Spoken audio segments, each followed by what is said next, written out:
ভোটদান কৰিবলৈ আহিছোঁ সকলোকে শুভেচ্ছা দিছোঁ।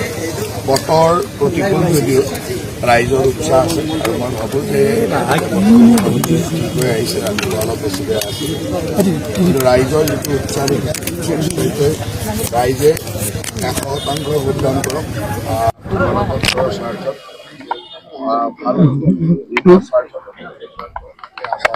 আৰু আশা ৰাখিছোঁ যে ৰাইজৰ আশীৰ্বাদ নিশ্চয়কৈ মোৰ প্ৰতি আৰু আমাৰ দলৰ প্ৰতি নিশ্চয়কৈ থাকে।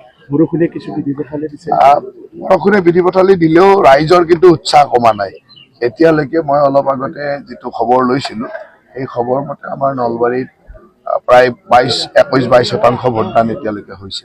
গতিকে এতিয়াতো 10টা বাজিল, গতিকে 22% বা 25% 10 বজালৈকে খুব বেয়া পলিং বুলি ক'ব নোৱাৰি। গতিকে আগে পিছেও অলপ হয়তো আৰু বৰষুণ নাথাকিলে অলপ আৰু বেছি হ'লে কিন্তু 25% বা 22% খুব ভাল। আমাৰ 2,03,59টা ভোট আছে। গতিকে মইতো ভাবোঁ যে মোৰ দেন 80% পল হ'ব আৰু 80% পল হ'লেও আমাৰ মানে 80-90লৈকে যাব লাগে এইবাৰ, কাৰণ মই ভাবোঁ 85 to 90% যাব এতিয়াৰ যিটো ট্ৰেণ্ড।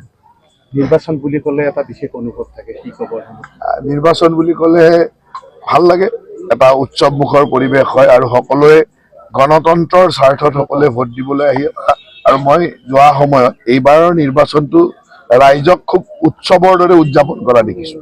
এইটো এটা ভাল লক্ষণ গণতন্ত্ৰৰ কাৰণে, কাৰণ সাধাৰণতে কেতিয়াবা নিৰ্বাচনৰ প্ৰতি মানুহৰ অনীহা দেখিলে সেইটো মানে ৰাষ্ট্ৰৰ কাৰণে বেয়া, কিন্তু এইবাৰ ৰাইজৰ নিৰ্বাচনটো এটা উৎসৱৰ দৰে উদযাপন কৰিছে। গতিকে মই ভাবোঁ যে সেইটো গণতন্ত্ৰৰ কাৰণে ভাল লক্ষণ। নিৰ্বাচনী হিংসা নাই এইবাৰ, এতিয়ালৈকেতো শুনা নাই, বা আমাৰ এই অঞ্চলত হিংসা তেনেকুৱা নাথাকে। আমাৰ মাজত এটা ভাল আণ্ডাৰষ্টেণ্ডিঙত ইলেকশ্যনটো হয়।